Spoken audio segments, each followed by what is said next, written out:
Very good morning to everyone. আজকে আমি তোমাদের সামনে একটি ভিডিও উপস্থাপন করতে চলেছি। তো সেই ভিডিওটা প্রথমত যারা নিট স্টুডেন্ট তাদের জন্যই।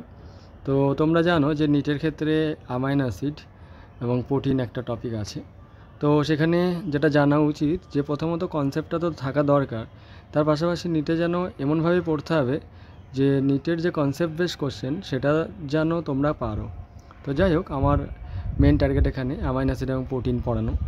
তো তোমরা জানো যে অ্যামাইনো অ্যাসিডের মাধ্যমে প্রোটিনের ডাইভার্সিটি তৈরি হয়, কারণ অ্যামাইনো অ্যাসিডের টোটাল সংখ্যার উপরে প্রোটিনের ডাইভার্সিটি ডিপেন্ড করে এবং অ্যামাইনো অ্যাসিডের সিকোয়েন্সের উপরে, তাই না? তো আলটিমেটলি আমরা জানি প্রোটিনের ডাইভার্সিটি বলতে বিভিন্ন চ্যানেল প্রোটিন বা এনজাইমস, বা ট্রান্সক্রিপশনাল ফ্যাক্টরস, মানে আমরা জানি যে একটা ক্যালসিয়ামের চ্যানেল প্রোটিন যেমন হবে, তো পটাশিয়ামের চ্যানেল প্রোটিন নিশ্চয়ই একরকম হবে না।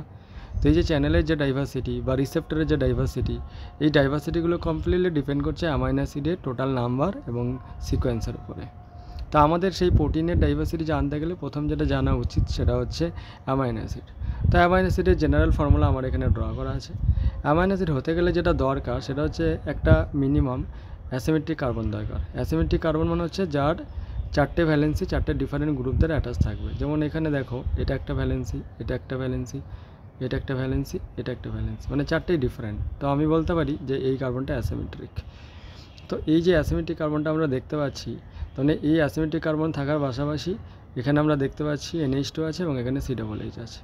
এই অ্যাসিমেট্রিক কার্বনের সাথে কানেক্টেড NH2কে আলফা NH2 বলা হয় এবং ওর সাথে কানেক্টেড COOHকে তোমার আলফা COOH বলা হয়। তো এই হলো ফ্যাক্ট। তার মানে আমরা দেখতে পাচ্ছি এটা একটা generalize structure of amino acid.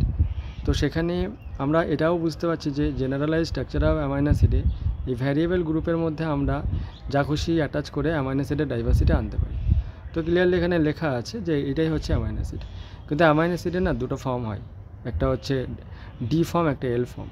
অর্থাৎ পোলারাইজ লাইট যদি আমি একটা অ্যামাইনো অ্যাসিডের সলিউশন দিয়ে পাঠাই, তাহলে লাইটটা যদি লেফট সাইডে রোটেট করে তো লেভো রোটেটারি, আর রাইট সাইডে যদি রোটেট করে তাহলে হচ্ছে ডেক্সট্রো রোটেটারি। তো লাইটটা যে শিফট করবে সেটা টোটালটাই বেস্ট করছে বা দাঁড়িয়ে আছে এই অ্যাসিমেট্রিক কার্বনের উপরে। তো এই অ্যাসিমেট্রিক কার্বন প্রত্যেকটা অ্যামাইনো অ্যাসিডে থাকতেই হবে যেহেতু লেখা আছে, কিন্তু এমন একটা অ্যামাইনো অ্যাসিড আছে যার কাছে এই অ্যাসিমেট্রিক কার্বনটা নেই। তো তার জন্য সে অপটিক্যালি ইনঅ্যাক্টিভ হয়। তো এখানে পরিষ্কার লেখা আছে যে অপটিক্যালি ইনঅ্যাক্টিভ হচ্ছে গ্লাইসিন। কারণ গ্লাইসিনের মধ্যে দেখা যায় যে কাইরাল কার্বনটা নেই। অর্থাৎ এখানে এক্সাম্পলও দেওয়া হয়েছে যে গ্লাইসিনের স্ট্রাকচার, অর্থাৎ এখানে আলফা NH2 আছে, অসুবিধা নেই, এখানে আলফা COOH আছে, কিন্তু এই দুটো জিনিস একই হয়ে গেছে, HH। অর্থাৎ কী হলো, চারটে ভ্যালেন্সি একই গ্রুপ দ্বারা কী হলো, অকুপাইড হলো না। ওই জন্য আমরা দেখতে পাচ্ছি যে গ্লাইসিনটা অপটিক্যালি ইনঅ্যাক্টিভ। নিটের পরীক্ষায় কোশ্চেন আসে। এবার হলো ভ্যারিয়েশন অফ অ্যামাইনো অ্যাসিড। আমরা বুঝতে পারছি যে variation of amino acid totally depend করছে কার উপরে। এটা তো কমন, এটাও কমন, এটাও কমন, এই জায়গাটা। তো সেক্ষেত্রে আমরা দেখতে পাচ্ছি এই জায়গাটাতে CH3 যদি হয় তাহলে সেটা হয়ে গেলে অ্যালানিন। অর্থাৎ এইভাবে আমরা অ্যামাইনো অ্যাসিডের ডাইভার্সিটি দেখতে পাবো। এবারে যদি আমরা নেক্সট পেজে যাই তাহলে আরও আমরা ইজিলি দেখতে পাবো যে ঘটনাটা কী হচ্ছে। এবারে আমি এই পেজে আসলাম। এই পেজে যদি আমি আসি তাহলে দেখতে পাবো যে যে জিনিসটা আমরা দেখতে পাবো সেটা হচ্ছে একদম, এটা হচ্ছে ভ্যারিয়েবল গ্রুপ CH2OH, মানে সেরিন। পরীক্ষাতে আসে যে একটা হাইড্রোক্সি অ্যামাইনো অ্যাসিডের এক্সাম্পল বলো।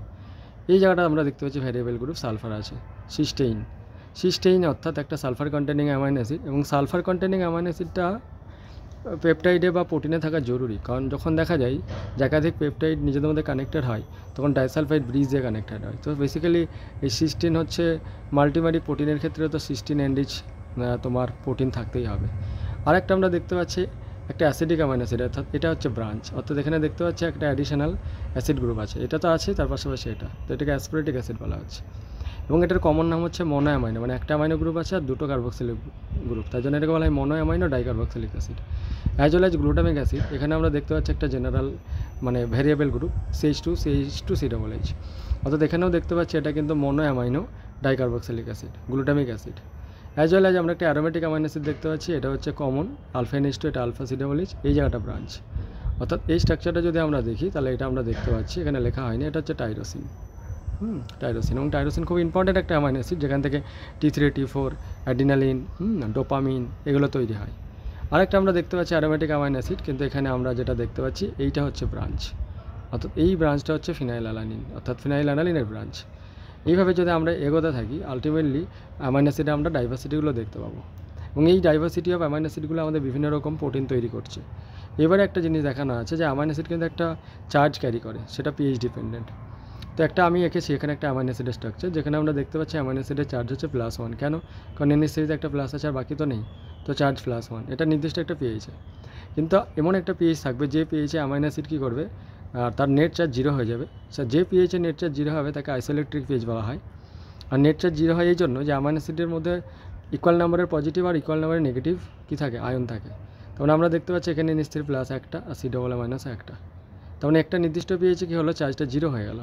তো যে নির্দিষ্ট পিএইচে চার্জটা 0 হলো তাকে বলবো পিআই বা আইসোইলেকট্রিক পিএইচ। আর যে আয়নটা তৈরি হলো এটাকে বলা হয় জুটার আয়ন।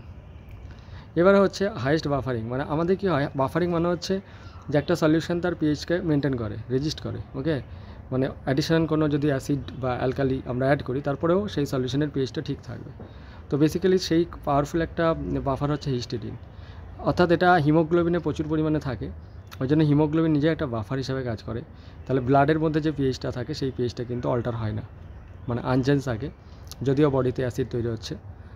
তো সেক্ষেত্রে আমরা দেখতে পাচ্ছি যে ব্লাডের পিএইচ মেনটেন থাকছে উইথিন রেঞ্জ। এবারে সালফার কন্টেনিং একটা অ্যামাইনো অ্যাসিড দেখিয়েছি, সিস্টিন আর সিস্টেইন। একটা জিনিস বুঝতে হবে, এই যে সিস্টিনটা দেখাচ্ছি, এই সিস্টিনটার না একটা কমপ্লেক্স স্ট্রাকচার আছে। ওই স্ট্রাকচারের মধ্যে আমি দেখতে পাবো যে আসলে এই দুটো সিস্টেইনকে কানেক্ট করে, হ্যাঁ, ইন্ট্রা ডাইসালফাইড, মানে ইন্টার চেন বলতে পারা যায়, ইন্ট্রাই হবে ওটা, ইন্টার ডাইসালফাইড ব্রিজ দিয়ে তৈরি হয়েছে, এবং ওই জন্য ওইটার নাম ডায়ামাইনো ডাইকার্বক্সিলিক অ্যাসিড। মানে মোট কথা হচ্ছে সিস্টেইন আর সিস্টিন দুটোই মোট কথা সালফার কন্টেনিং অ্যামাইনো অ্যাসিড। পোলিন হচ্ছে এমন একটা অ্যামাইনো অ্যাসিড, মানে যে কোনো প্রোটিনে যে পয়েন্টে পোলিনটা থাকবে সেই জায়গাটা খুব রিজিড হয়, ঠিক আছে। এরপরে হচ্ছে আমি দেখিয়েছি যে T3 T4 অ্যাডিনালিন, এগুলো আমরা দেখতে পাচ্ছি টাইরোসিনের ডেরিভেটিভ। আর আমরা এটাও দেখতে পাচ্ছি যে অক্সিন, আমরা দেখতে পাচ্ছি যে মেলাটোনিন বা সেরোটোনিন, এগুলো হচ্ছে ট্রিপ্টোফ্যান থেকে ডেরাইভ হয়েছে। আর অ্যাসিডিক অ্যামাইনো অ্যাসিডটা আমরা দেখতে পাচ্ছি, বেসিক অ্যামাইনো অ্যাসিডটা আমরা দেখতে পাচ্ছি। ক্লিয়ার? এবারে আমরা চলে গেলাম এখানে প্রোটিন। অ্যামাইনো অ্যাসিডগুলো তো জুড়েই প্রোটিন তৈরি হবে, তাই অ্যামাইনো অ্যাসিডগুলো যখন পরপর নিজেদের মধ্যে কানেক্ট হয় তখন একটা প্রাইমারি স্ট্রাকচার তৈরি করে, লিনিয়ার একটা স্ট্রাকচার তৈরি করে, যেখানে পেপটাইড বন্ডটাই মেন রেসপন্সিবল, এবং এখনও করে জল বেরিয়ে যায় প্রত্যেকটা পেপটাইড বন্ড তৈরির সময়, এবং তার সঙ্গে অবশ্যই একটা করে জিটিপি লাগে। তো এই যে প্রাইমারি স্ট্রাকচার তৈরি হওয়ার পরে সেটা ফোল্ড হয়, মানে সে তার প্রপার স্ট্রাকচার আসার জন্য সেকেন্ডারি স্ট্রাকচারে পৌঁছায়। সেকেন্ডারি স্ট্রাকচারে যখন যায় তখন আলটিমেটলি হাইড্রোজেন বন্ড তৈরি হয়, কারণ যে একটা সিঙ্গেল চেন তৈরি হলো এরকম, এটা যদি সিঙ্গেল চেন হয়, এই সিঙ্গেল চেনটা আবার ঘুরলো, এই ঘুরে নিজেদের মধ্যে এরকম চেন মানে হাইড্রোজেন বন্ড তৈরি হয়। মানে এর হয়তো COOH গ্রুপ, এর হয়তো আলটিমেটলি মানে দুটো পেপটাইড বন্ড আছে, এখানে একটা পেপটাইড বন্ড, এখানে একটা পেপটাইড বন্ড, ওই দুটো পেপটাইড বন্ডের হাইড্রোজেন বন্ডের টার্মস অ্যান্ড কন্ডিশনটা তৈরি হয়, তখন অটোমেটিক্যালি একটা হাইড্রোজেন বন্ড তৈরি করে তারা কী করে, একটা প্রপার স্ট্রাকচার আসে।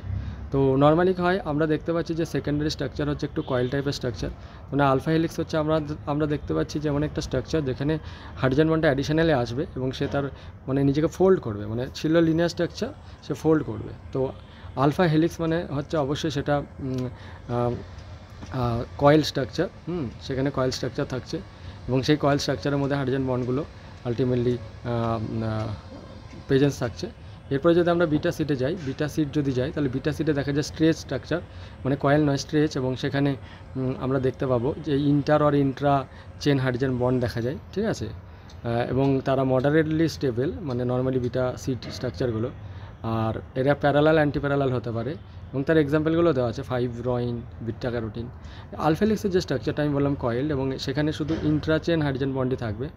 ইন্ট্রা চেন মানে একটাই চেনের মধ্যে হাইড্রোজেন বন্ডগুলো ক্রিয়েট হবে। ইন্টার মানে হচ্ছে দুটো আলাদা আলাদা বিটা স্ট্যান্ড তৈরি হয়, ওই দুটো বিটা স্ট্যান্ডের মধ্যে হাইড্রোজেন বন্ড তৈরি হলে তাকে ইন্টার চেন বলে। এটা কিন্তু বিটা সিটে হয়, কিন্তু আলফা হেলিক্সে একটাই পলিপেপটাইড চেন থাকে, তো সেই জন্য আলফা হেলিক্সের ক্ষেত্রে সবসময় ইন্ট্রা চেন, কিন্তু বিটা হেলিক্সের ক্ষেত্রে ইন্টার এবং ইন্ট্রা দুটোই হতে পারে। তো যাই হোক, এক্সাম্পলগুলো দেওয়া আছে মায়োগ্লোবিন, আলফা কেরাটিন। তো বেসিক্যালি যেটা নিটে পেতে গেলে যেটা জানতে হবে, এক্সাম্পলগুলো মনে রাখতে হবে যে আলফা হেলিক্সের কী ক্যারেক্টারিস্টিক্স, বিটা সিটের কী ক্যারেক্টারিস্টিক্স। তো এখানে কিছু অ্যামাইনো অ্যাসিডের নাম লিখেছি, পোলিন, গ্লাইসিন, এরা কী করে আলফা হেলিক্সের যে স্ট্রাকচার সেটাকে অপোজ করে। অ্যালানিন যেটা করে আলফা হেলিক্সকে স্টেবিলাইজ দেয়, আর পোলিন, গ্লাইসিন এটা আমরা দেখতে পাচ্ছি বিটা সিটেরও ব্রেকার। আর টারশিয়ারি স্ট্রাকচার আমরা যেটা দেখতে পাচ্ছি, যে টারশিয়ারি মানে হচ্ছে আমরা জানি যে যেখানে সেকেন্ডারি স্ট্রাকচারের পরে সেটা আরও ফোল্ড হবে এবং তার পেছনে disulphide bond, ionic bond, hydrophobic interaction, van der Waals force এগুলো ইনভলভ থাকে এবং এদের জন্য সেটা টারশিয়ারি স্ট্রাকচারে পৌঁছায়। আর কোয়াটারনারি স্ট্রাকচার হলে একাধিক তাকে পলিপেপটাইড চেন দরকার। তো এখন যেটা হচ্ছে কোয়াটারনারি স্ট্রাকচার। তো কোয়াটারনারি স্ট্রাকচারে যদি আমরা যাই, তার মানে আমরা দেখতে পাবো যে আলটিমেটলি যে বন্ডগুলো থাকবে সিমিলার, এবং সেখানে কোয়াটারনারি স্ট্রাকচার হতে গেলে একাধিক পলিপেপটাইড চেন দরকার। এবং তার এক্সাম্পল আমরা জানি, যেমন হিমোগ্লোবিন এমন একটা প্রোটিন, সেখানে কিন্তু কোয়াটারনারি স্ট্রাকচার দেখা যায়। কারণ সেখানে আমরা দেখতে পাই একাধিক পলিপেপটাইড চেন আছে, কিন্তু এটা মায়োগ্লোবিন বাই মিস্টেক লিখেছে, এটা হবে না, কারণ মায়োগ্লোবিনে সিঙ্গেল চেন থাকে, তো সেটা কোয়াটারনারি স্ট্রাকচার ফলো করবে না। তো এমনি দেখা যাচ্ছে হয়তো আরও রিসেপ্টর বা ইমিউনোগ্লোবিউলিন এদের মধ্যে একাধিক পলিপেপটাইড চেন থাকে, তো সেই জন্য এরা কী করে আলটিমেটলি কোয়াটারনারি স্ট্রাকচার ফলো করে। তো এটা যদি কেউ ভালো করে ফলো করে তাহলে কিন্তু ইজিলি নিটটা ক্লিয়ার করা যাবে, ঠিক আছে। তো এই কনসেপ্ট থেকে এবারে কোশ্চেন প্র্যাকটিস করতে হবে যে কী ধরনের কোশ্চেন আসছে। তো থ্যাংক ইউ এভরিওয়ান। আরেকটা জিনিস বলে দিই, যে এখানে আমরা দেখতে পাচ্ছি যে এখানে পেপটাইড বন্ডগুলো আছে, হ্যাঁ, মানে অ্যামাইনো অ্যাসিড, দুটো অ্যামাইনো অ্যাসিড, মানে এখানে একটা অ্যামাইনো অ্যাসিড আছে, এখানে একটা অ্যামাইনো অ্যাসিড আছে, দুটো অ্যামাইনো অ্যাসিডের মাঝখানে পেপটাইড বন্ড হচ্ছে, এখানে একটা পেপটাইড বন্ড হচ্ছে। তো এইভাবেই পুরো লিনিয়ার স্ট্রাকচার তৈরি করে, তো পরে ফোল্ড হয়ে আলটিমেটলি প্রোটিনের সর্বোচ্চ লেভেলে পৌঁছায়। ওকে, তো মোটামুটি এইটাই যদি তোমরা ভালো করে দেখো তো আশা করি কাজে লেগে যাবে ভিডিওটা। ওকে, তো থ্যাংক ইউ এগেন।